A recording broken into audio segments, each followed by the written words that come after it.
Good evening, ladies and gentlemen, and I am Rudrojit, and we are live from the IIHM Kolkata studio. We have a wonderful, a very special guest with us today, all the way from Thailand. We have Mr. Rudrojit Deb here with us. Mr. Rudrojit Deb is the general manager of Oakwood Hotels in Bangkok. In fact, he's a general manager of two hotels in Bangkok, one with about 186 rooms and the other about 90 rooms hotel.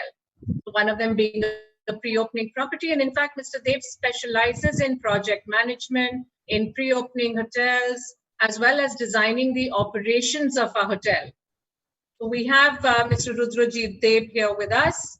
Good evening, Mr. Deb. I think there seems to be a technical issue and he has suddenly seems to have gone offline. We were just chatting with him a while back. He will join us shortly. So to give you a little brief on Mr. Deb till he joins us, Mr. Rudrojit Deb has over 25 years of experience in hotels. He has worked in the Maldives with the Fairmont Hotels. He's worked over there. And from there, he has moved to Bangkok. The Fairmont Hotels also in Maldives was a pre-opening property. So he managed the entire project, prepared the launch of the entire resort. And yes, and I think he's back here with us. He's online once again. Mr. Deb, can you hear us? Can you hear me?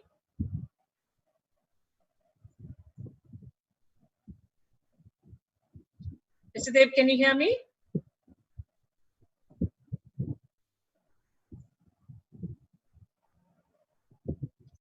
Okay, he seems to have gone off. Mr. Deb, if you are here, it seems to have gone off once again. So Rudrojit, Mr. Rudrojit Deb started his career in F&B operations, in food and beverage operations, and he became the hotel manager from that position from food and beverage. He was promoted to the position of a hotel manager of Oasia Floating Hotel in Yangon in Myanmar. And from there, he became the general manager responsible for the extensive renovation and subsequent opening of the Manthai Surin Phuket in Phuket, Thailand. And before that, prior to that, he has worked with the hospitality brands such as Choice Hotels, Leela's, Hyatt, Marriott, and Accor, both in India as well as Malaysia. So he has wide experience behind him. And it's really interesting when you actually get the responsibility of setting up a hotel, designing the entire process. It's quite interesting, really. And he says he's a professed pop culture geek. So he loves music and he loves movies. And he firmly believes in paying things forward and loves pushing the envelope of personal experience, be it bungee jumping or scuba diving. He has always thought of himself as a dog person, right? He's always thought of himself as a dog person until 4 years ago when he and his, they adopted a 5-year-old stray Thai cat. Instead, now they are proud parents of 2 cats, the second having walked into their lives in Maldives a year and a half ago. So some very interesting, really, background of Mr. Deb here, and it would be really interesting to hear from him. Mr. Deb, are you online? Yes, I'm back. Can you hear me? Yes, yes, we can hear great. you. Lovely. I just switched to my mobile. I think something wrong with the Wi-Fi on my laptop. Anyway, right. It's as long as. So I was just sharing a very interesting background, and I'll, leave it to you now to just talk about your journey with them. Okay. Well, it's been a long journey. It's been over 25 years. I graduated in 1994. From Calcutta, IIHM Calcutta, actually. Yeah, so bounced around quite a bit. Started off working in Chennai with Choice Hotels. It was a small 4-star hotel in Chennai. Those days it was Madras. Actually started in rooms division. For whatever happened, somehow I landed up in rooms division in housekeeping. Moved from there to front office. And then I think about a year and a half after that, I joined the Leela as a supervisor in food and beverage. Then I moved to Leela, Bombay as a management trainee for 2 years. Then I came back to Leela, Goa as an assistant manager. This time I was in food and beverage, which was my first love, you can say. I was in Leela, Goa for about 4 years after that. Then I moved to Calcutta to join the pre-opening team at the Hyatt Regency there at Salt Lake. And again, surprise things, as things happen, I was offered the job of the stewarding manager. The executive assistant manager kind of really convinced me to take up the job, and I wasn't really figuring out why I would want to join as a stewarding manager. But I joined as a stewarding manager, and I think that was one of the most best decisions I ever took, because the next 2 years setting up the entire F&B for the Hyatt Regency in Calcutta, and believe me, that was the first 5-star hotel opening after 10 years after the Taj Bengal. So there was a lot of expectations from the market, and it was a fantastic food and beverage operation, and proud to say that I was an integral part of that, being the stewarding manager. After that, it was a few years with the Marriott in Hyderabad. Again, it was kind of a pre-opening. It was actually a running hotel, so it was a refurbishment project where we added about 150 rooms to the existing 150, added 2 new restaurants. It took about nearly two years to get the whole work done. The Hyderabad Marriott Hotel and Convention Center was at that time the largest convention center in the south of India. When we got beat by the Hyderabad International Convention Center, which opened about 6 months after we did. And that convention center was actually opened by my wife. So that was a bit of a thing at home about who's the bigger player in the market. Then moved again back to Hyatt at the Grand Hyatt Mumbai as assistant director, food and beverage. I was in charge of all the restaurants, and again, fantastic 1.5 years there. The Grand Hyatt Mumbai was like the top of the pile as far as the Mumbai food and beverage scene was concerned. We had just opened China House, the restaurant, and China House, the lounge, 2 of the places to be seen.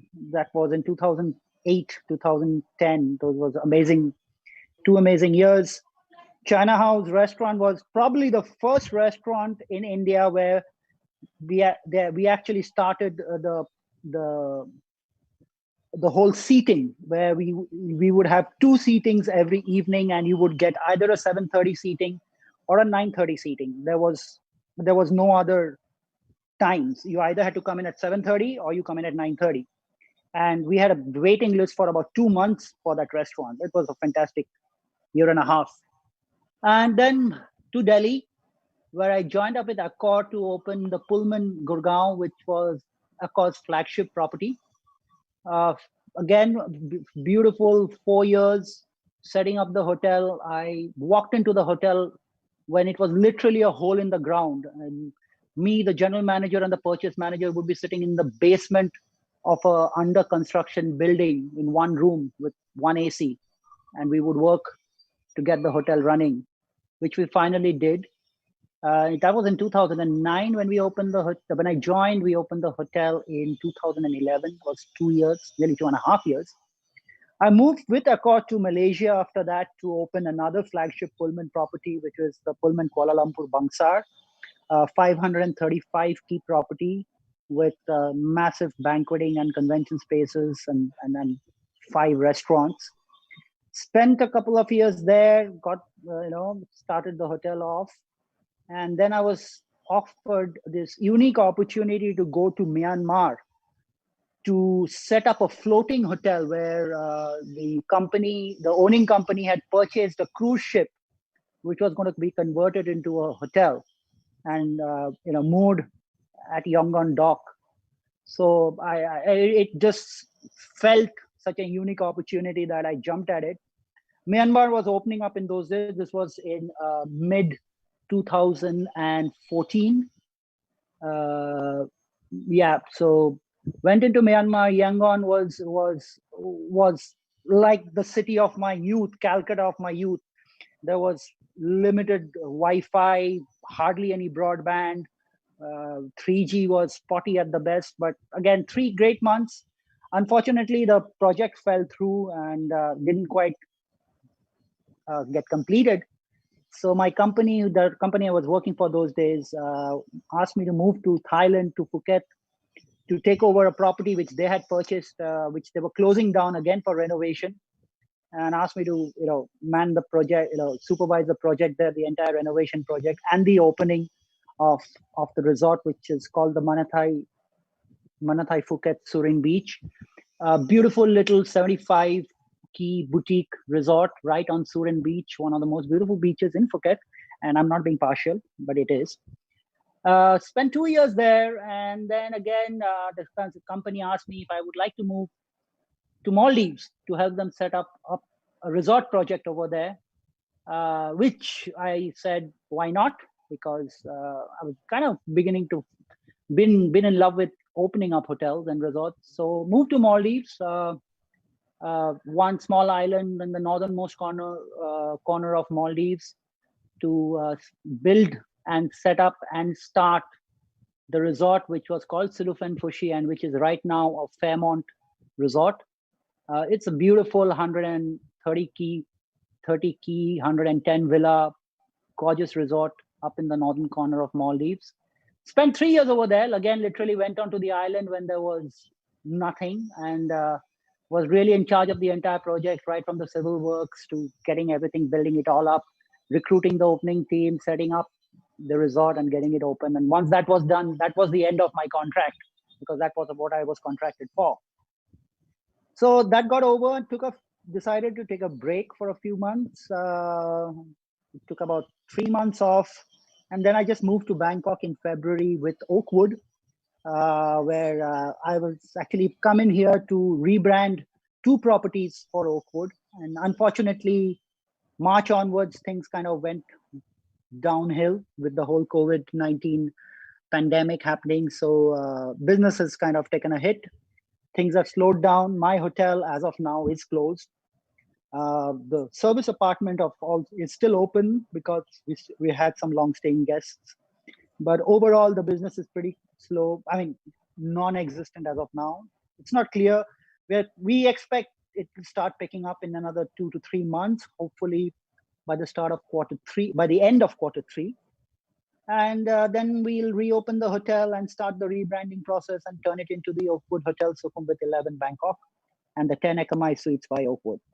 So that's my professional life in a nutshell. I think you had already mentioned about my personal side of the fact. So yeah, I'm here in Bangkok, unfortunately, all by myself. My wife is back in Ahmedabad, where she works with the 2 cats. So I'm still out there as to who I miss more. I definitely miss my wife. I miss my 2 boys a lot too. And my wife's based out of Ahmedabad. She is the director of sales and marketing for the Mahatma Mandir Convention Center and the Leela Gandhinagar. So she's also kind of tied up in getting the Leela Hotel opened over there. So we're trying to carry out a long distance relationship. We haven't been apart. We haven't actually stayed apart in the 20 years we have been married. This is the first time that we have stayed apart for such a long time. So yeah, it's kind of difficult, but that's life. Lovely. That's rather interesting. That was quite interesting. You've been, as you mentioned, you've been in the industry for more than 25 years now. How have you seen the industry evolve? Well, of course, one of the biggest changes, I think everybody would agree with, is the fact that technology, of course, has changed by leaps and bounds. I mean, when we started, there was no mobile phones. Right. Then there were pagers.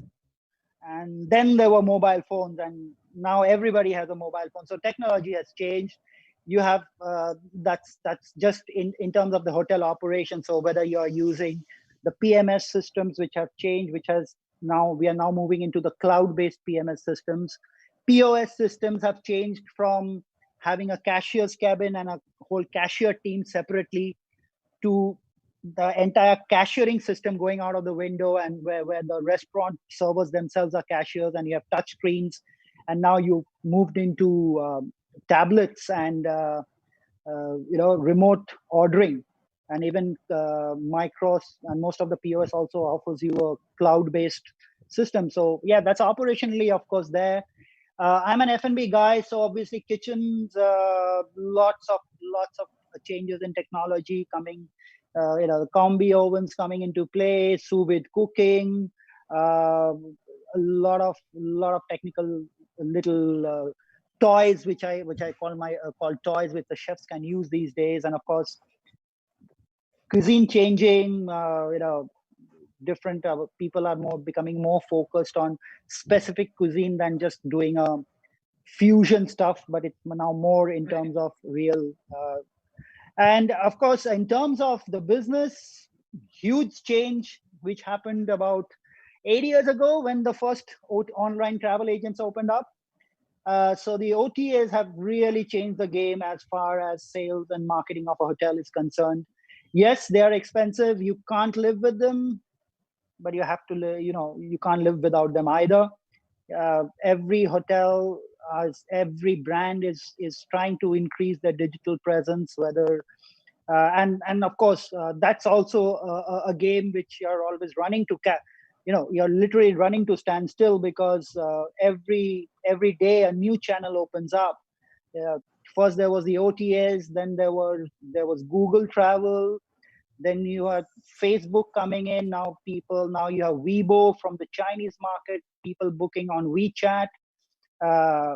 Some hotels are even, some brands are even exploring bookings through Instagram and Twitter. So it's a digital world out there. The biggest travelers are the millennials, as they call them, and these people are they are very connected. They want, they want that the technologies at their fingertips, and they want the news available on those platforms. Then again, 5 years ago, I think another big sea change which happened with hotels was the rise of Airbnb.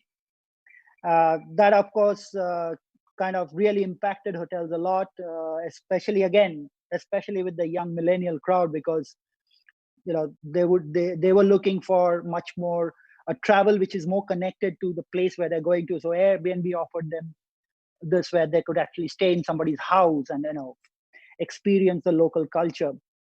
But like I said, hotels have kept up. We will keep on, it's like I said, it's running to stand still, but we are still running, and we will keep running.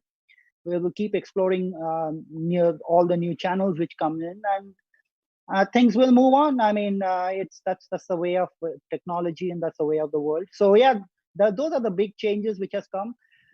In Indian hotel industry, of course, when we started, there was hardly any change. A handful. You had the Taj and the ITC and the Oberoi, and if you didn't get through OCLD, literally it was like it could be the death of your career, like most people would say. But anyway, that's just a joke.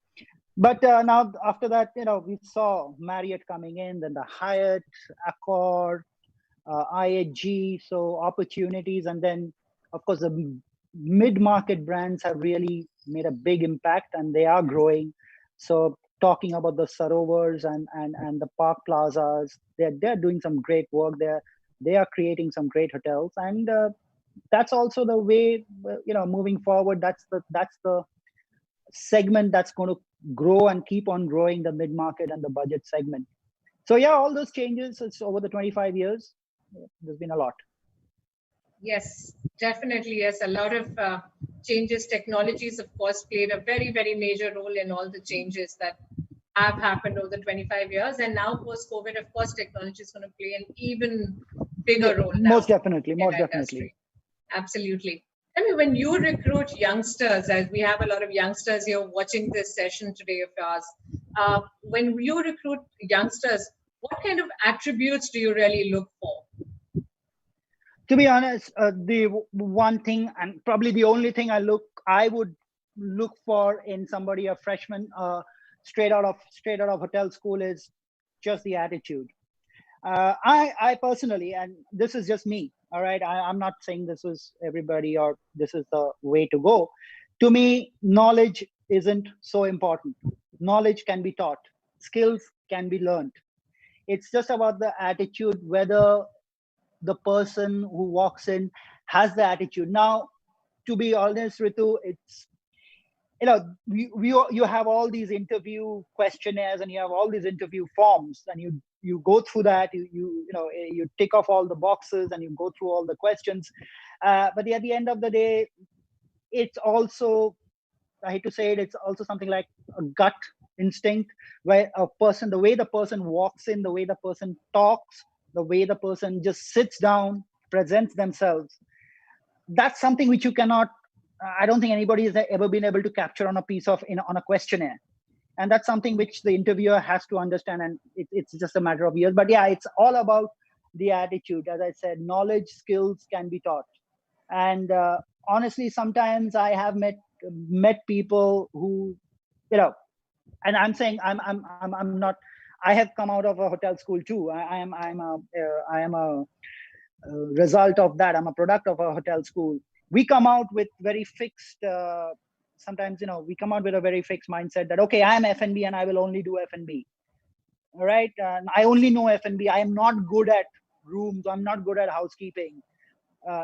It's more of the fact that I'm not good at it because maybe I didn't like it when I was taught. But sometimes I have actually offered. I mean, I'm talking about myself. Forget about that. Myself, and I thought I was an F&B person. But when I joined Choice Hotels Quality in Chennai, the general manager picked me up and put me in housekeeping. Yes, I complained. First 2 weeks, I was probably the most miserable hotel operations trainee, walking around, always in the cafeteria, grumbling about being put in housekeeping. But then I kind of got over it.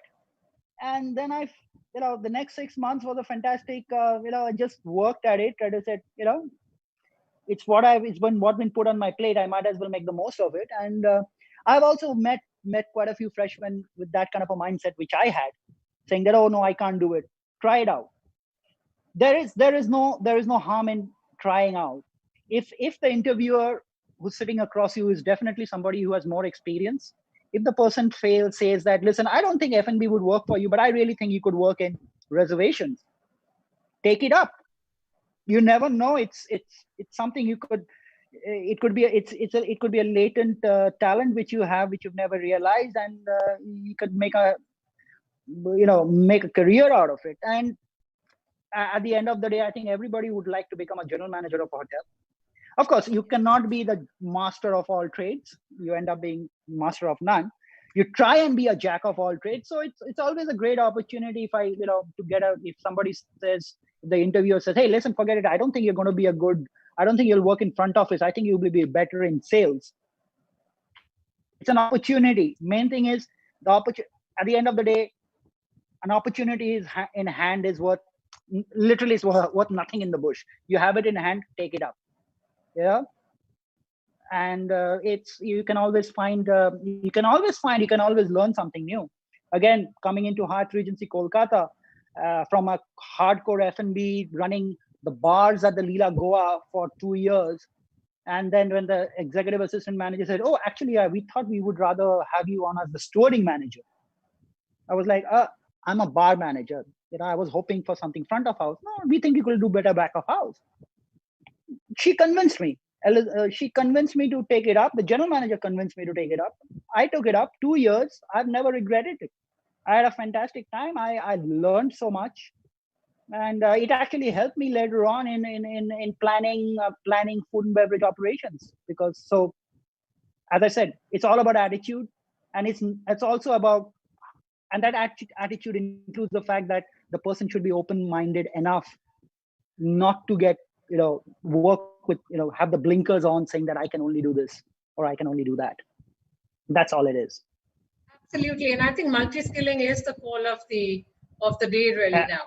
And it's going to be. I mean, in the medium term, at least, it's let's be honest. In the medium terms, everybody would need to do a lot of other work, duties outside their area of expertise, because hotel operations will need to work on an extremely skeleton basis, on a skeleton manning, for at least in the medium term. In the long term, things are going to change. It's going to come back to what it was maybe in the next 2 years. But yeah, the next 1.5, 2 years, multi-skilling will be the way. And I think the people who who take it up, who kind of grasp this opportunity, will be the ones who will be left standing, and not just standing tall.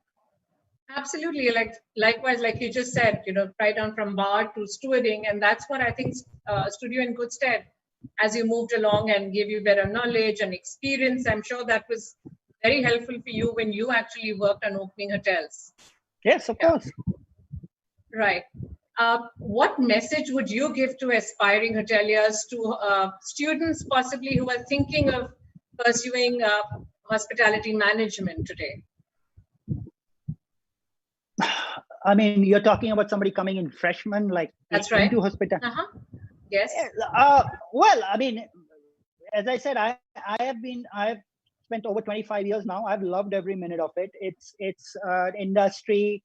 It's a line of work which will always be there. As the saying goes, it's the world's second oldest profession. Third oldest, maybe not the second. Okay, second oldest profession. I will not go into what's the first, but the world's second oldest profession. It's been there for the past 6,000 years or more, and it's going to stay for the next few million years. So there's always opportunities, and there are so many now, as I said, there's so many different types of opportunities which are now growing in the hospitality industry. It is no longer it's no longer just being a general manager. There are people, my friends who I know, who have never been general managers, but they are area heads because they have a core competency, a core skill, which is gone beyond being just a general manager, a cluster director of revenue management, an area director of sales and marketing. So these are all skill sets which are highly prized, and it offers a lot of leeway into what you can go into. So hotel management, if you're taking it up, yes, do take it up always. I will never say no, but I will also say that it's not a easy ladder. You should not get into it with thinking about all the glamour which you see on the front, the front of house. It's what, just be prepared that for the first few years, it's going to be your nose to the grindstone. It has to be, and I think it's there for any industry. There is no shortcuts. So yeah, 3 years, 4 years of your hotel school, you will not come out as a manager.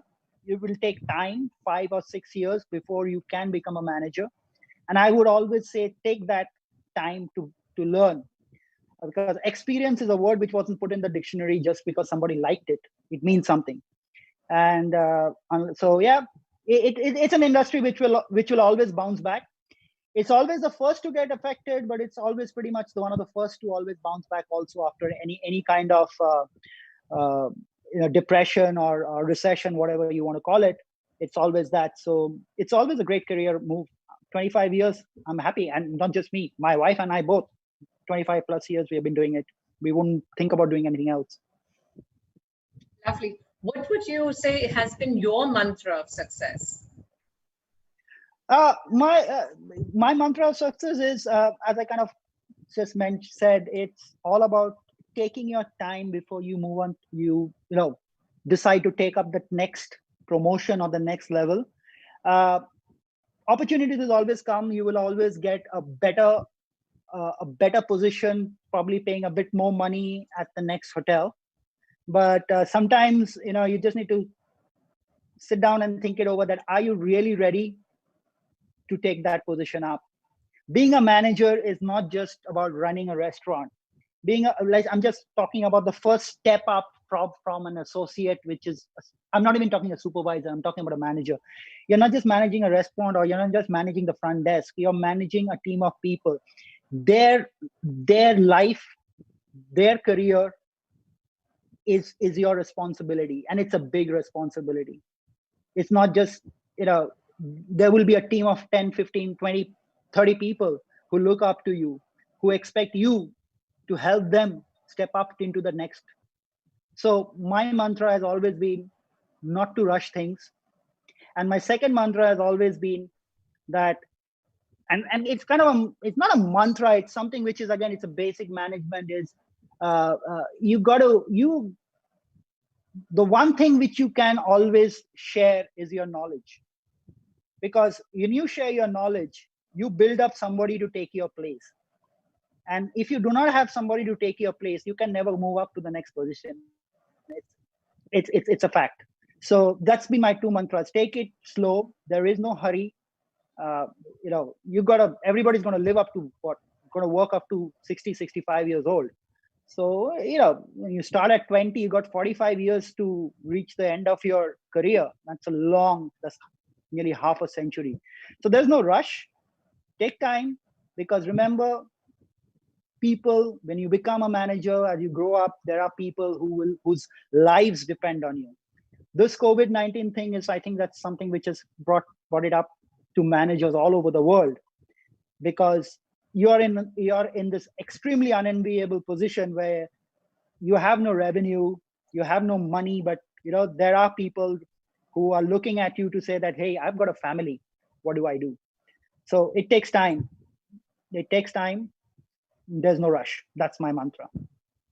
Absolutely. So, ladies and gentlemen, we have Mr. Rudrojit Dev with us here at the IIHM studio, Kolkata studio, here with us, who's the general manager of Oakwood Hotels.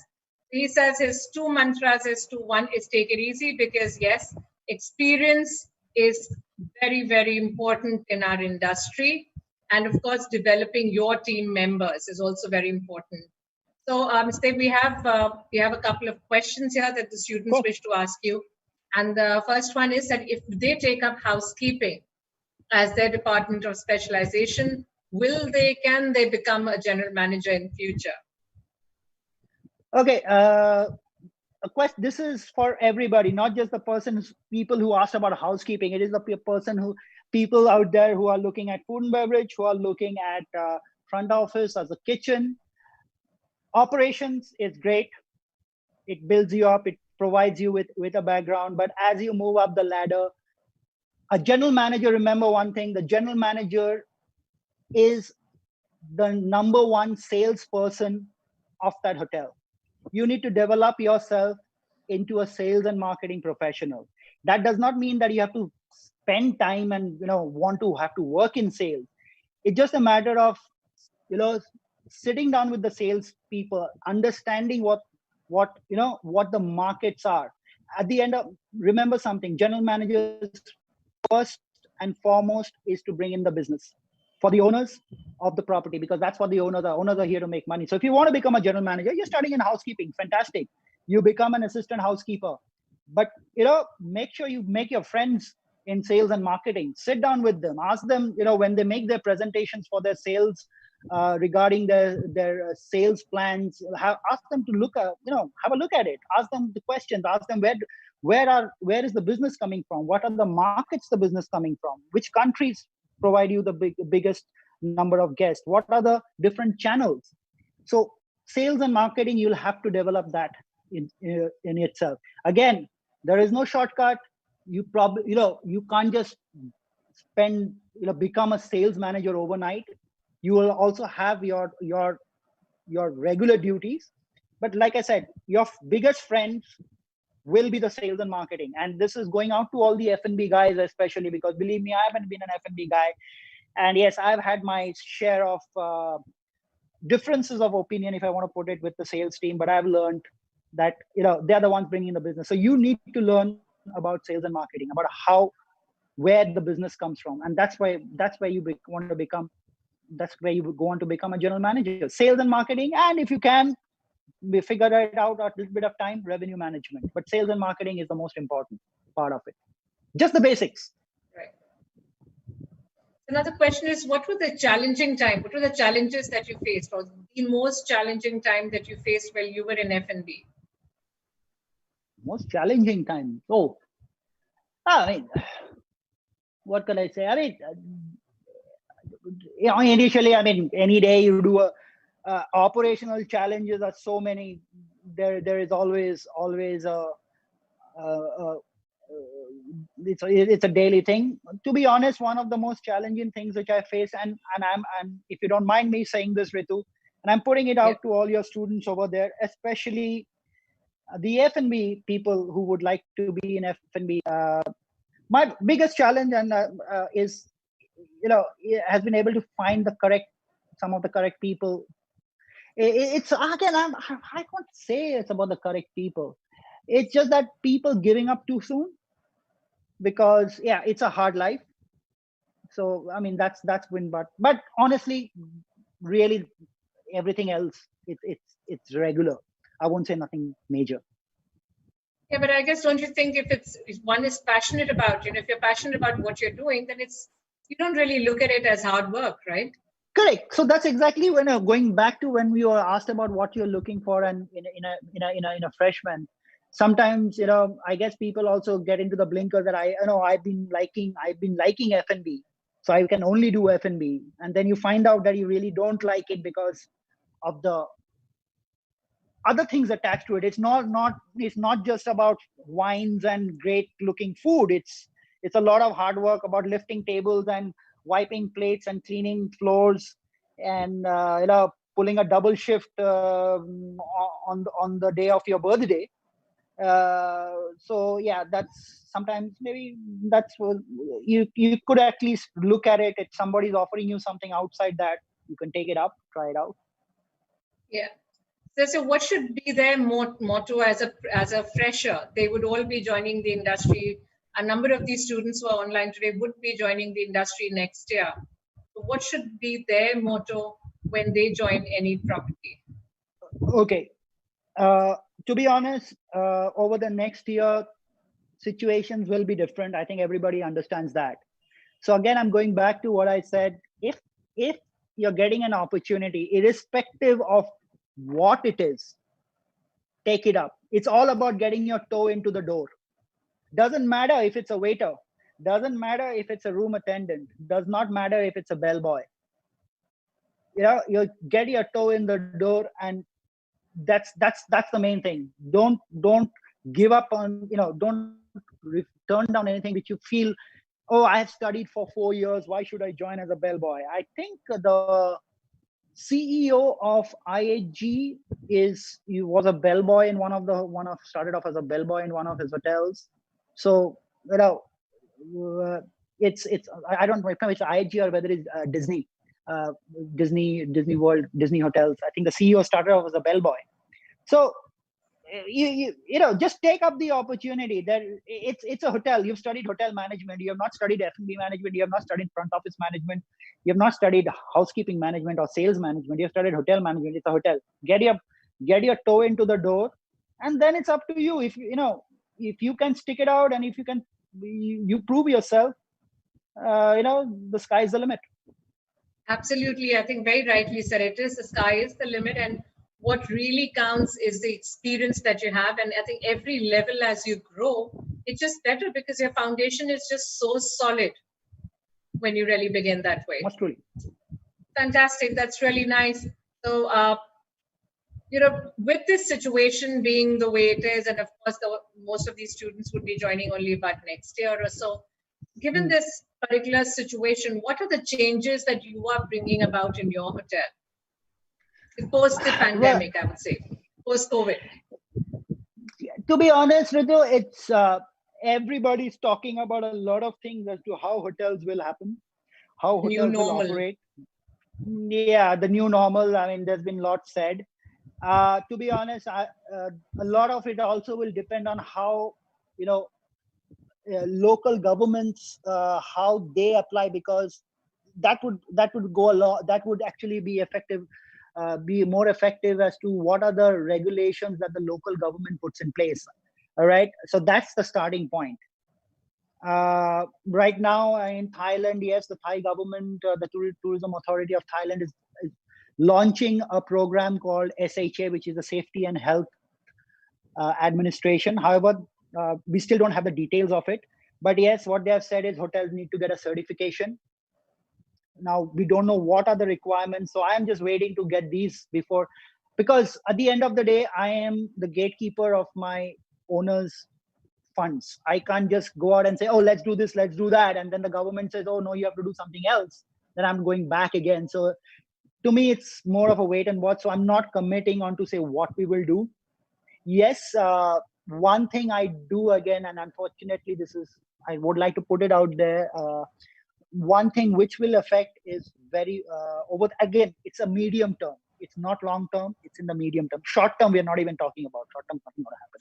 Medium term, over the next 1.5 years, 2 years maybe, food and beverage in hotels will take a huge backseat. It will have to be. So there will be a more concentration on how the rooms business develops. So yes, so that's the reason why I said, any opportunity which comes out, just take it on for the people who are listening in. So yeah, because you're going to be operating restaurants at maybe 50 or 60% capacity, so things will change. Kitchen setups might change.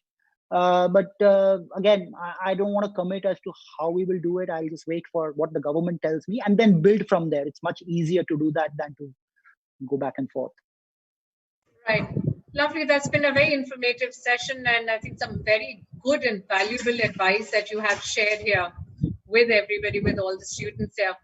Any parting words from you? Well, I would. Students. The advice to the students stays the same. This is the industry which gets hit the first, gets affected. One of the first industries to get affected, but it's also one of the first to bounce back. So there's always a great career happening there, and it's the world's second oldest profession, been around for more than 6,000 years, and it's not going anywhere. So just stick to it. Keep your mind open regarding opportunities. Do not get go in with blinkers as to what you can do. There are more things that you don't know that you can do than you know that you can do. So just keep an open mind. That's all. Great. Thank you very much. Thank you, Mr. Dev. That was very nice. Thank you for taking time out and sharing your journey and your experience with all our students. It was very, very informative. Thank you very much. And thank you, students, for joining us. And wish you all the best. It was a great time. It was a great opportunity for me too. And if you receive any more questions for anything particular, you can just forward it to me. I would be happy to write back to you on that. Lovely. That would be very nice. Thank you very much. Always. All the students, I like to say they had an amazing session, and they thank you for this lovely session. Yeah. Thank you for the opportunity. It's always great to speak to young minds. Great. Thank you very much, and take care. Cheers to everybody, and signing out of the IIHM Kolkata studio.